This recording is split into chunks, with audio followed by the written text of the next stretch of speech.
All right. So there are times where interviews are pretty straightforward, right? Fighter X will come on and talk about their upcoming fight or a recent fight. Right. Sometimes a question is asked and it leads to a whole different discussion altogether. And that's what happened last week. And the interview, I'll admit, left people scratching their heads a little bit, a little bit of mystery. And honestly, it was a bit vague as well. And it allowed people to let their imaginations run wild a little bit. And with that, I thought it would be fair to get the other side of this story as well, as we're being joined by a member of the UFC's flyweight roster. You may remember him from one of the more exciting performances on Dana White's Contender Series.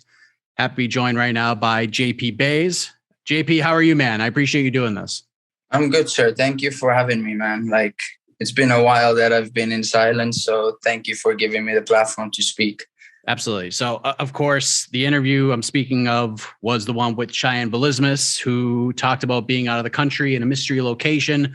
Wasn't going to tell anyone where she is for reasons she couldn't discuss. In her words, she escaped. So before we get into any of this, JP, what is the status of your relationship with Cheyanne? Like, are you still technically married, divorce being finalized, or are you officially divorced right now?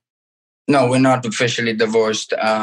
I'm actually still in the process of, she filed for the divorce middle of December, just before she left the country. She filed for the divorce. I was summoned with the divorce the day after Christmas. I was only able to send in a counterclaim or my counter offer, whatever, respond to the courts like January 4th.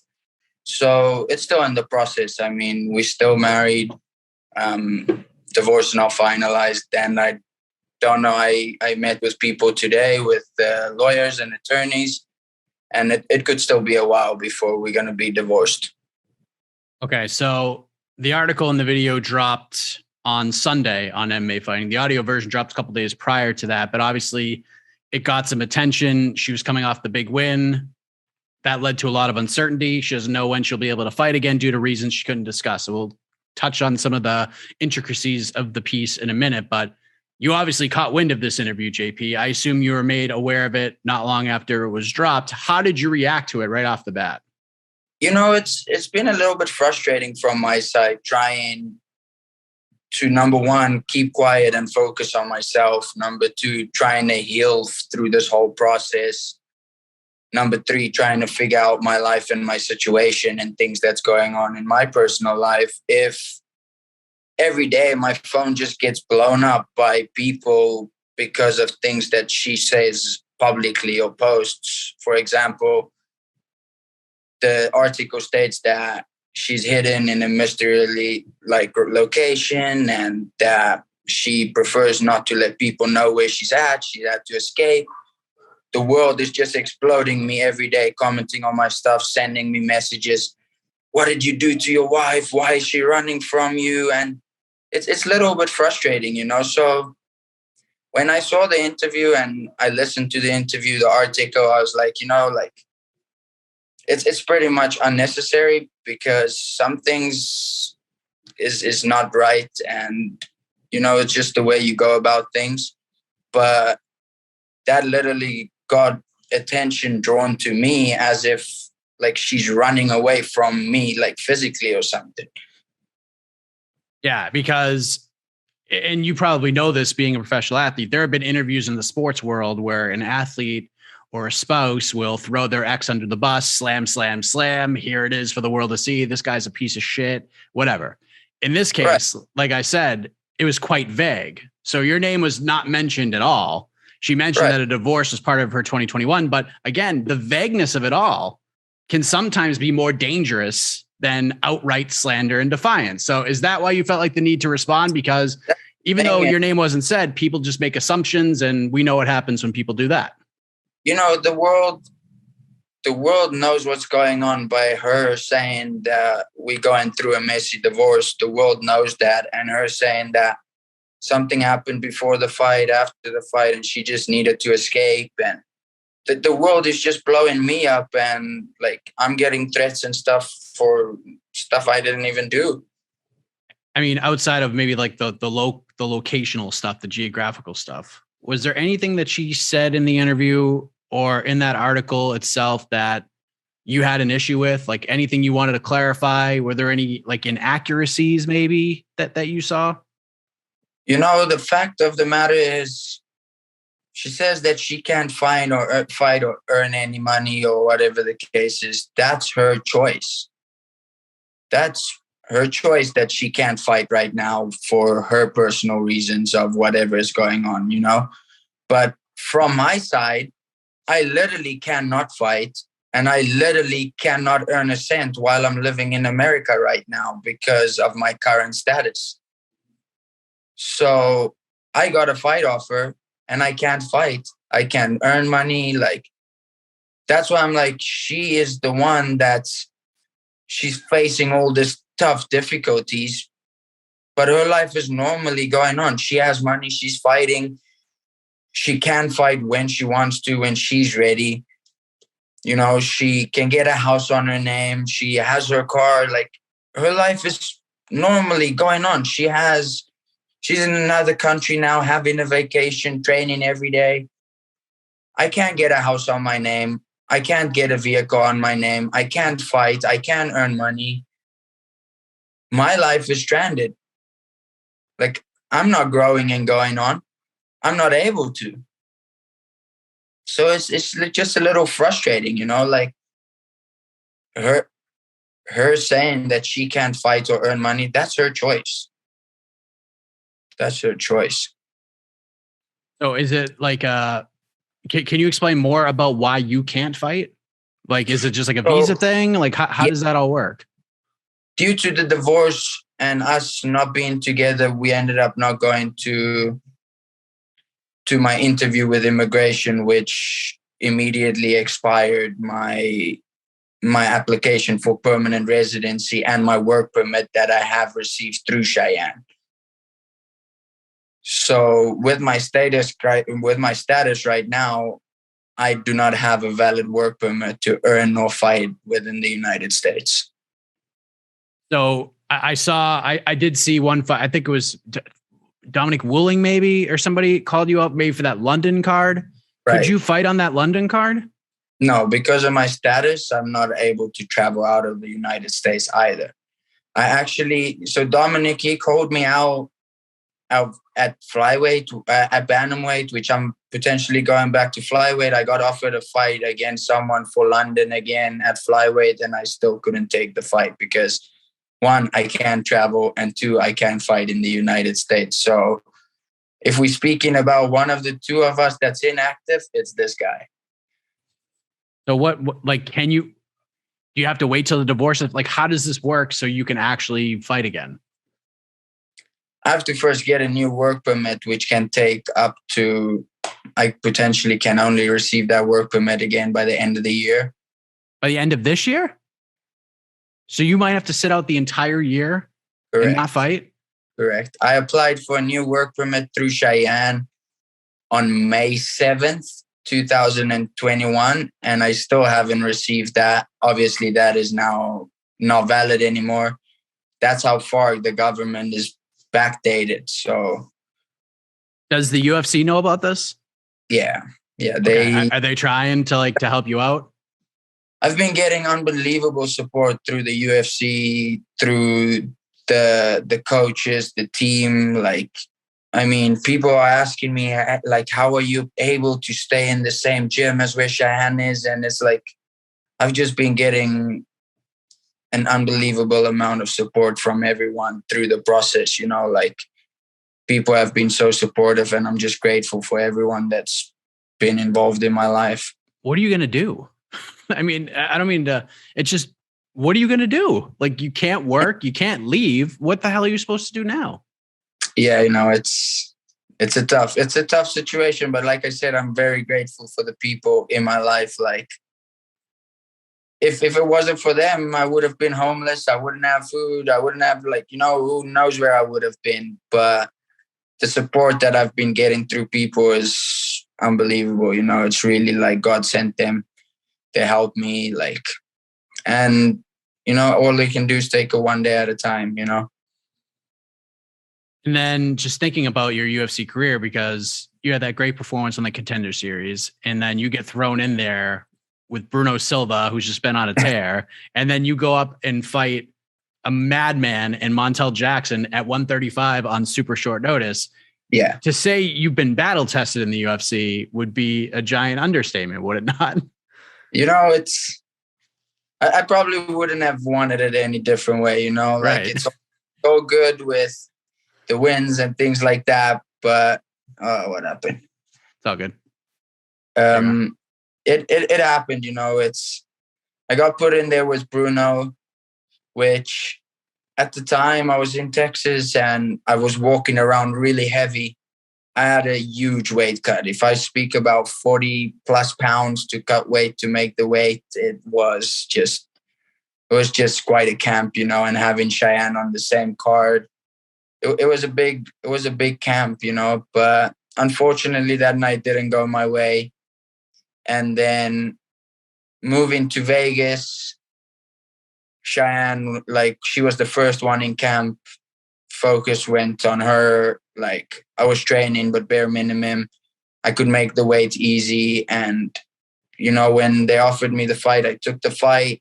And I kind of felt like I had to play catch up, you know, like I had 4 weeks and I wasn't training for a fight. So I had to play catch up. So I trained really hard, like 3-4 sessions a day for like maybe 8 to 10 days. And I fell ill and I was sick as a dog for like 10 days. And then get back to the gym from being ill, and I couldn't even spar 3 5-minute rounds without gassing, and I had to stop. And I was like, you know what, you just have to heal and make it to the fight. So my main priority was getting healthy and making it to the fight. And, you know, it wasn't the smartest thing to do fighting, you know, the giant. Fighting giant, you know, wasn't the smartest thing to do, not having all your guns in a row. Yeah, he is a giant for 135. He's a huge dude. His fists are like Brock Lesnar size. Oh, hands are so big. I had his back and he just took my whole foot, like wrapped it like Mr. Elastic Man, took it off. Oh man. So I know this is like kind of a weird question because we don't know, but let's just say perfect world, UFC and their power, they come through, you can fight in June or something. Like they make it happen. They wheel and deal. They call in some favors. JP Bays is fighting in June. Yeah. 25, 35 was up to you. Where are you fighting? 25. At 25? Yeah. I'll be, you know, I'm not being in Vegas and having the PI, you know, like living a more day-to-day lifestyle of training, more consistent. Like once the work permit comes through, I'll be ready to fight. You know, I'm training every day. I have a great support system around me. I have dietitians and the PI working with me. Like they give me the call, I'll be ready to go. You know, 125, let's get on the horse and ride again. Can I ask who they offered you? I don't know. I don't know. I'd rather not say, you know. It's tough.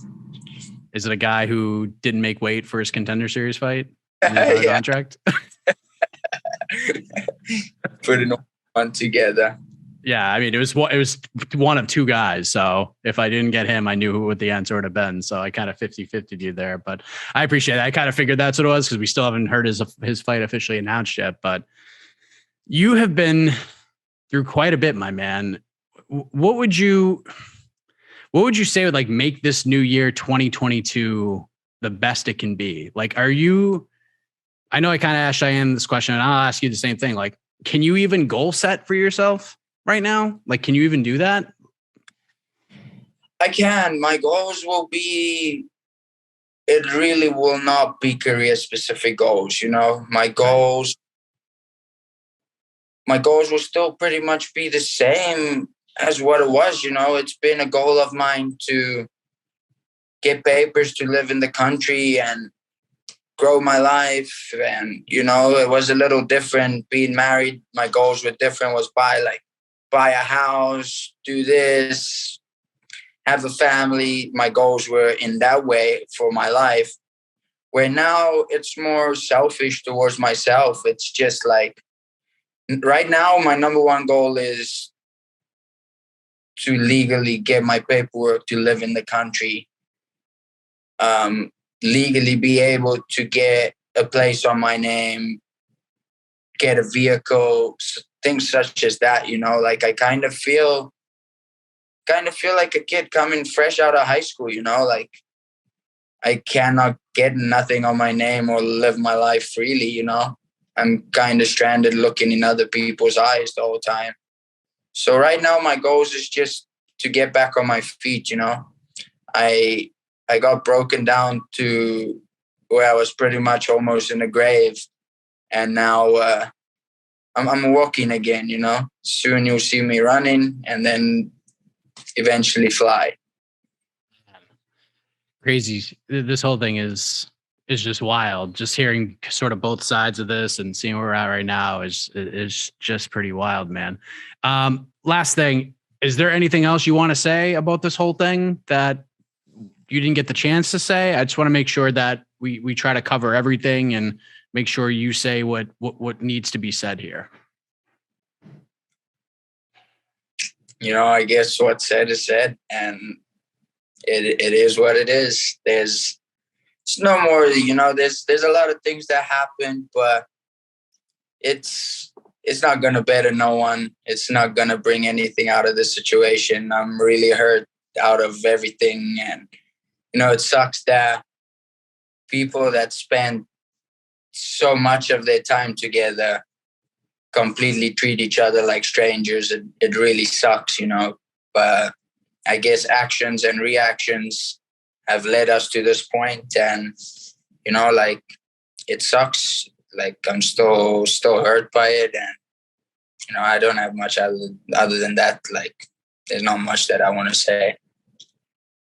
Like I told you before we hit record, there's about 8 million other interviews I would rather be doing and 8 other million conversations I would rather be having, especially with you. I'd rather be talking about 8 million other things with you. But unfortunately, here we are. And I appreciate you just coming on and clearing the air, because I didn't want to seem like an asshole either, just being like, oh, because I'm clearly not taking sides. And again, if you listen to the interview, I had no idea that any of this was going to come out. If you told me that before I interviewed her, that 3 days later I'd be talking to you to get a rebuttal, I would have been like, what? Get out of here. It's not going to happen. And alas, here we are. So I appreciate you being so open about it and responding to my texts and not like screaming at me and just handling this like a good dude, man. I appreciate it. Cause like when I text you at first, I'm like, oh man, this dude's going to light me up, but you responded great. And here we are, man, having a conversation. And I hope all this turns around for you, man. Hope, like I said, the UFC can call in those favors and Dana White can make some phone calls and see you back in there,